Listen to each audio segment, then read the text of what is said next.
We are continuing with the story of Mary, Queen of Scots. Today, we will look at the drama of how she fell head over heels over her second husband and why her second marriage made Queen Elizabeth next door so angry that she ended up stewing over it for weeks. Let's find out what happened.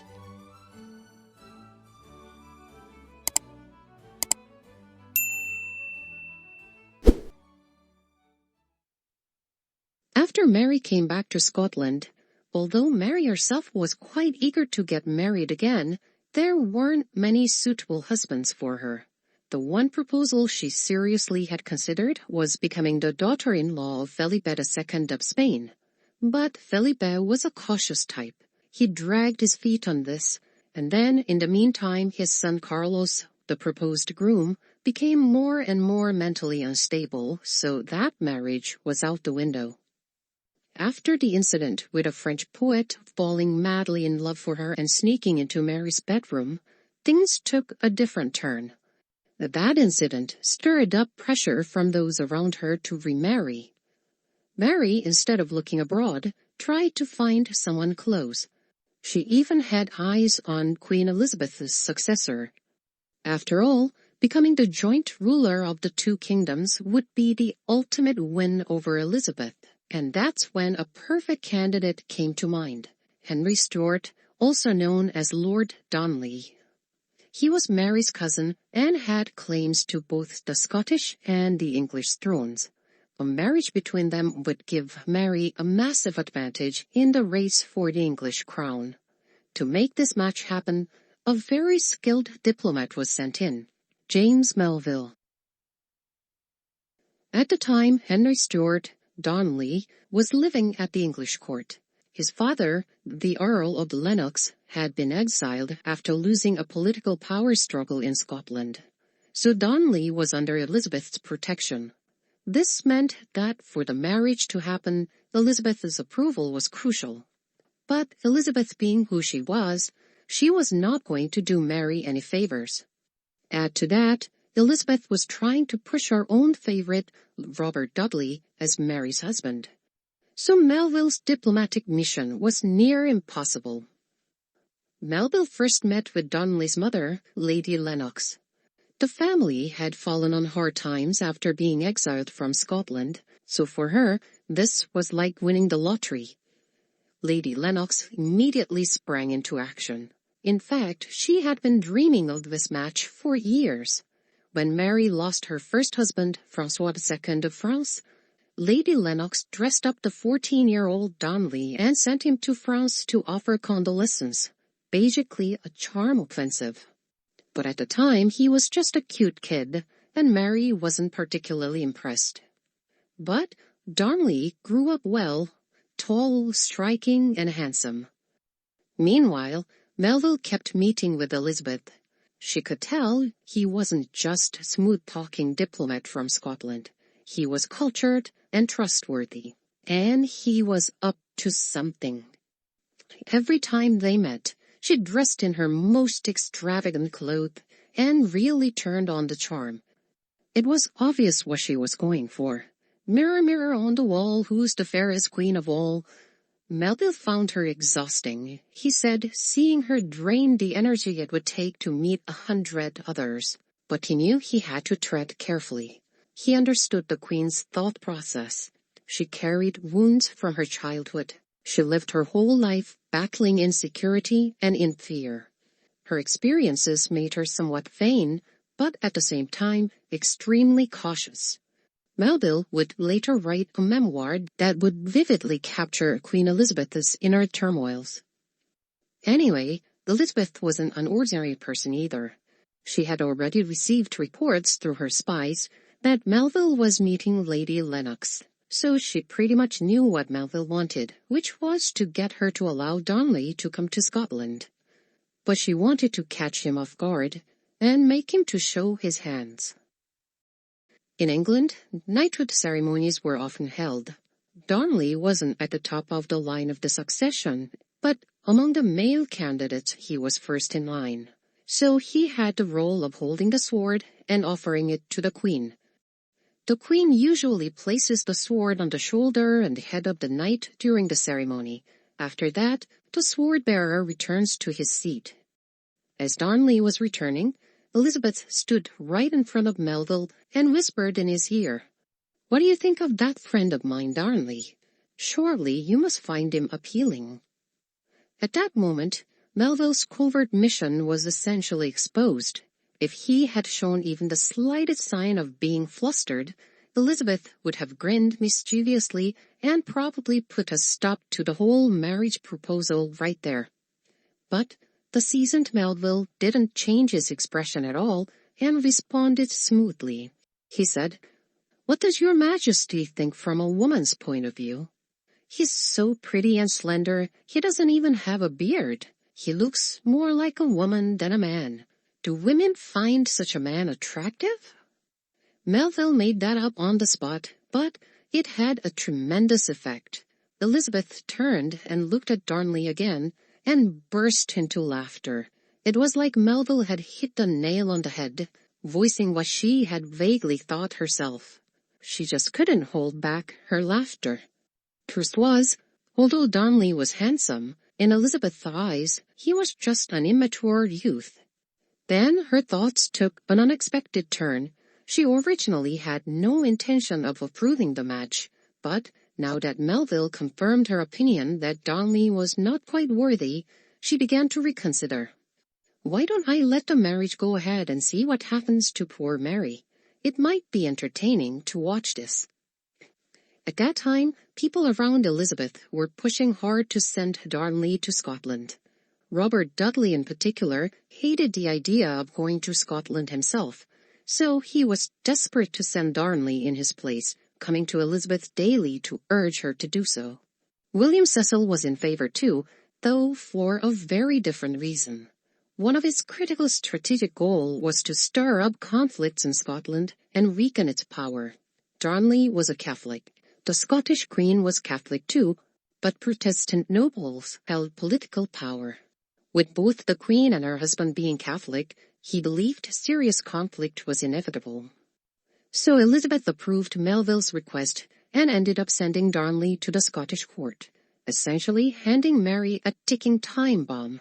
She thought it'd be fun to watch Mary struggle. But as soon as Darnley arrived, something Elizabeth never imagined happened. Apparently, Mary fell for him and got married to him very quickly. So what happened? First, his looks had a major impact. Darnley was known in England as a beautiful young man. Mary had only remembered him as a child of 14 who once visited her. But boys change a lot between 14 and 19. So when she saw how much he had changed, she was shocked and was immediately attracted to him. She even said, "I've never seen such a handsome man in my life." And Darnley had many talents in the arts. He excelled at poetry, music, dancing, horseback riding, and hunting, all of the things Mary loved. Dancing in particular stood out. After dancing with him, she said no one had ever matched her so well. Although Darnley's family had fallen from power and its social standing wasn't quite the level of Mary's, he was still of royal lineage. And Mary was growing tired of her court, urging her to find a husband. So when someone with royal bloodline and good looks appeared, she was instantly drawn to him. He was essentially a very plausible husband material. But still, for queens, marriage is usually a complicated affair. It requires official proposals, political discussions, and a trial period of having him at court to evaluate the match. But Mary skipped all that and directly proposed to Darnley herself. Why? Some say this bold move reflects her personality, honest and daring. Others say Mary was undergoing a significant change physically, that her womanly instincts were awakening. She had been married before, but her first marriage in France was more like puppy love of teenagers. Even after returning to Scotland, she was still a girl, enjoying attention from men rather than having serious relationships. But now at age 23, things were different. She had truly fallen for a man as a young woman. genuinely and deeply. While no one knew what was happening, Mary and Darnley secretly held a wedding and consummated the marriage. Now, how did this all happen? Behind it all was a man named David Riccio, who was Mary's newly appointed secretary. Riccio was suspected by Scottish nobles of being a puppet of the Vatican. From the moment Darnley arrived, he became Riccio's roommate, and together they pushed forward the marriage with determination. Riccio notified foreign courts, obtained a special papal dispensation, which was needed because Mary and Darnley were cousins, and handled the whole process swiftly and efficiently, like something out of a spy movie. So by the time others in the Scottish court found out, it was too late. They were already married.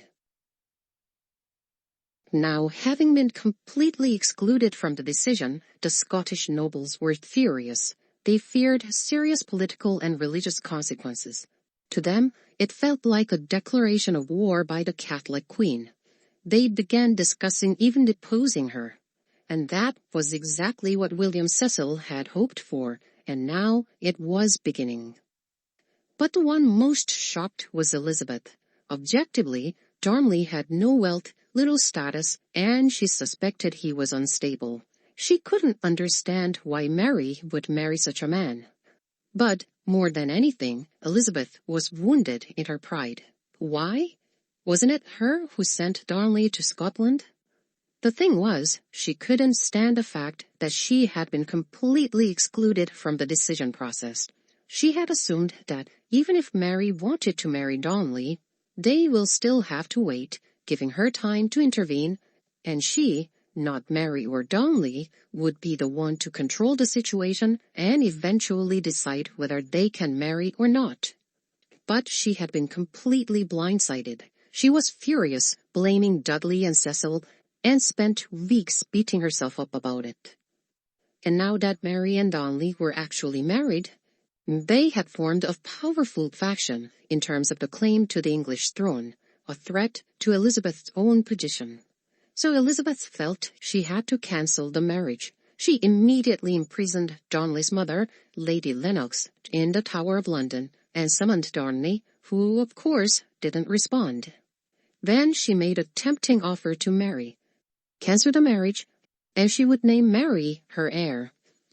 But Mary knew Elizabeth better than to trust this, so she just scoffed and threw Elizabeth's word back at her. Didn't you say not to marry a foreign king and to choose someone from within the country? And weren't you the one who sent Darnley? Elizabeth had no response. Mary was absolutely right. But Elizabeth couldn't just sit and accept defeat. She turned to more extreme measures. She ordered the Scottish Protestant nobles, who were on her payroll, to rebel. Even Mary's half-brother, the Earl of Moray, who had also been excluded from the marriage decision, joined in, despite his initial hesitation. So the rebellion was prepared, awaiting Elizabeth's reinforcements. But Mary sensed something strange was afoot. She sent out spies, and this is where the stark differences between the two queens show. Elizabeth was cautious, often second-guessing herself, even after making a decision. As a result, her troops were delayed. But Mary was bold.